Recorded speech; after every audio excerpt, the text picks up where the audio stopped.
અને બાળકને હવામાં ફંગોળ્યા. મહાકાલ સેના દ્વારા જીવના જોખમે આખલાનું રેસ્ક્યુ કરીને ગૌશાળા ખાતે ખસેડવામાં આવ્યું.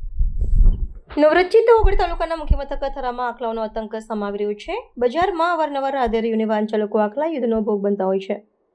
ગઈકાલે તાણા રોડ ઉપર મીરાંબિકા સોસાયટીની સામે એક બાળકને તેડીને જઈ રહેલ માતાને સાઈડમાં ઊભા રહેલા આખલાએ મહિલાને જોરથી ટક્કર મારતા બાળક અને માતા બંને હવામાં ઉછળ્યા હતા.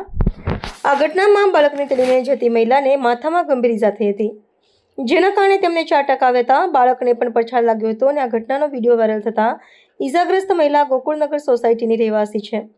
આ ગંભીર ઘટનાથી લોકોમાં ભય ફેલાયો છે. બાળક 10 ફૂટ જેટલો હોમાં ફંગોળાઈ માતાની ઉપર પડતા બાળકનો કુદરતી રીતે આબાદ બચાવ થયો હતો.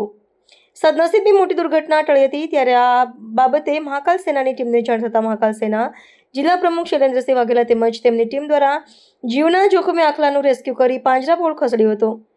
ત્યારે લોકોએ કામગીરીને બિરદાવી હતી. ત્યારે બીજી બાજુ વાત કરવામાં આવે તો મહત્વની વાત એ છે કે રખડતા પશુઓને પકડીને પાંજરે પૂરવાના આદેશને થરા નગરપાલિકા ગોળીને પી ગયા હોય તેવું સ્પષ્ટ લાગી રહ્યું છે.